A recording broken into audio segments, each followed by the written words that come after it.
Hi, I'm Jenna, And I'm Ryan. and welcome to Between Two Filing Cabinets, where we bring you tips, trends, troubles, and stories from HR. And this week, Ryan, who is Cascade's HR and compliance consultant, is joining us while Aaron is on vacation. So we thought this week, this is going to be our last post for this year. And so Ryan spends a lot of his time, among many things, he does a lot of work in compliance. And so we just finished our annual compliance update, and we thought we would bring to you sort of the checklist of things that you need to get done as we move into the new year. So we're just going to give you some of the highlights from what you need to be doing to prepare, and just maybe a tip about why it's important. So first thing, if you've been kind of keeping track of things, you know there's a lot of happening in terms of pay equity. Oregon has a new pay equity law that has a lot of requirements for employers. So first thing on the checklist is to make sure you're developing or reviewing your formal compensation plans and structure, trying to identify any disparities, and then if you do identify disparities, to resolve them so that you can get into compliance when this law takes effect. Part of the laws already took effect in October, which prohibits employers from making salary inquiries into an applicant, asking them about what their previous or current salary is. The rest of the law will primarily take place beginning of January 2019, looking for pay inequities based on protected classes. So put that on your list of things to get done in 2018. Next thing on your list, a couple of trainings. Schedule harassment awareness training. Obviously, there's been a lot of attention to sexual harassment and other forms of harassment in the workplace. I know Ryan and I have both seen Very busy. Yes. Yeah, we've seen an uptick in those questions, calls, investigations. We've been getting a lot of requests for training, so that's good that employers are getting on top of it. You should be as well. And sometimes we tag on to that after maybe we'll do a harassment training, we will do a workplace respect training. So it takes a different focus than sort of the more legal side of the harassment, and trying to make sure that we're creating an environment that it has that foundation of respect. So 2 trainings to look at getting scheduled pretty quickly in 2018, especially as more and more employees are going to become aware and concerned about these issues. Definitely. Another thing that we see, something probably you're used to doing almost every year, is taking a look at your handbook and getting that updated. Every year we see new laws that affect that. This year, some of the big ones are if you have a PTO policy, the legislature made some changes to the Oregon sick leave law. So if that's what you're using to meet your sick leave obligations, you definitely want to take another look at that policy. If you're a manufacturer, and we'll talk a little bit more about that in a second, but if you are a manufacturer, there are also some changes to the manufacturing overtime, daily overtime rules, and so you want to make sure that policy is up to date. Like Jenna was just saying, the Oregon Equal Pay Act affects maybe if you have any policies related to compensation review or compensation practices, you'll want to have those looked at as well.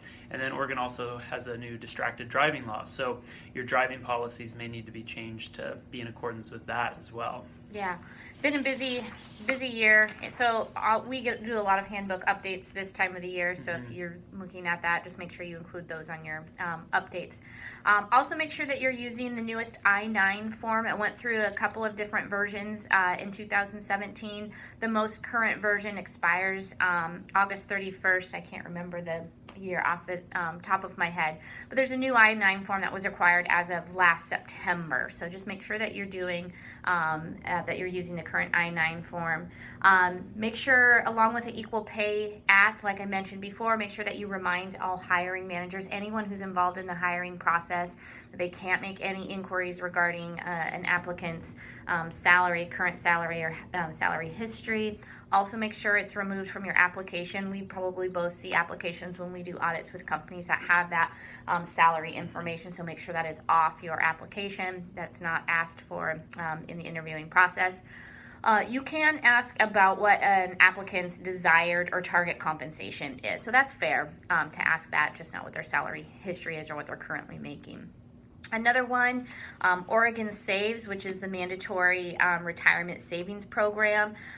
Make sure that you either get an exemption or enroll in that by the deadline. The deadline, it has a schedule. Some of it already took effect in November.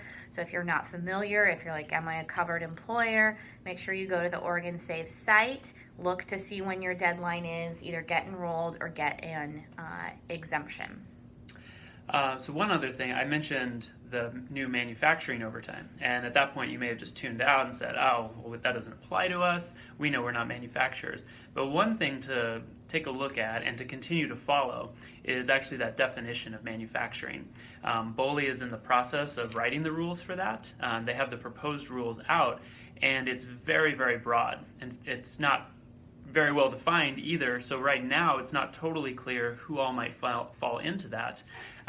But they are going to be working on finalizing that rule sometime during the coming years. So you'll definitely want to take a look at that.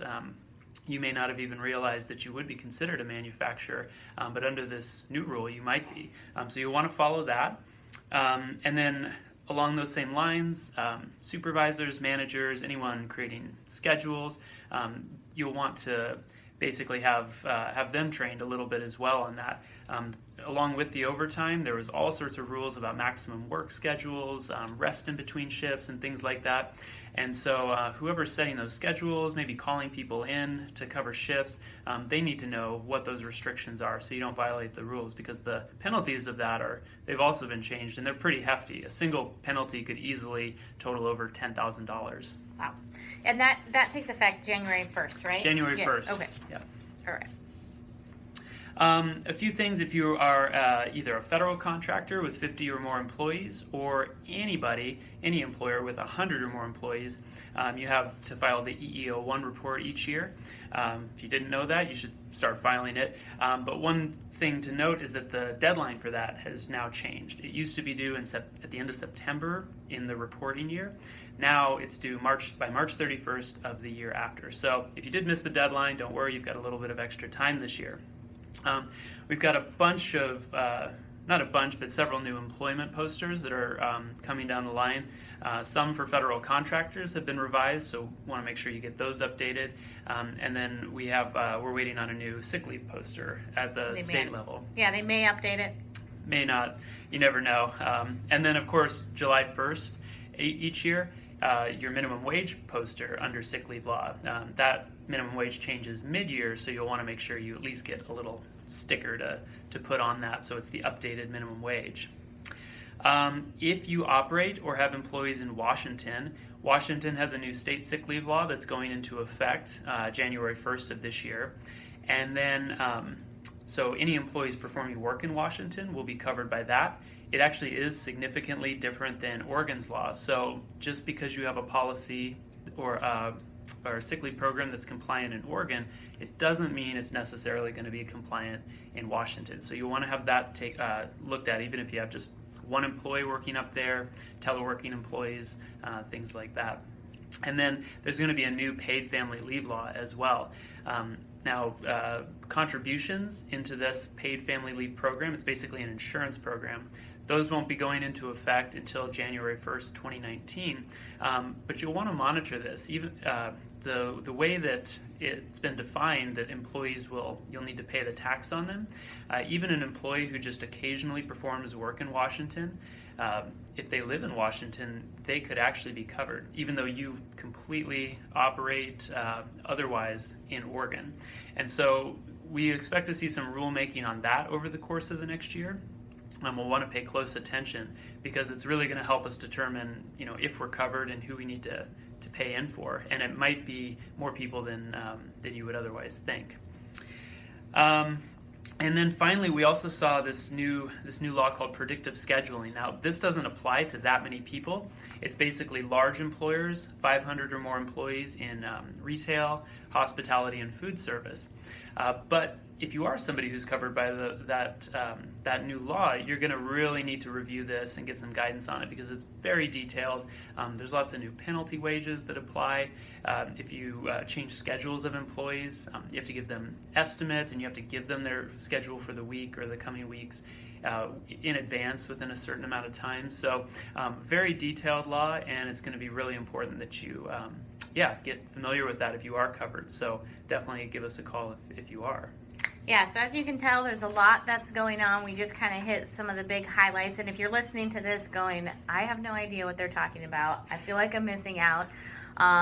We will be doing our annual compliance update as a webinar, so we will be releasing that after the first of the year. So you'll get all of the in-depth information, just in case you missed our sessions that we did in the last couple of weeks, or if you want a refresher on those sessions. So we'll be getting that out after the first of the year.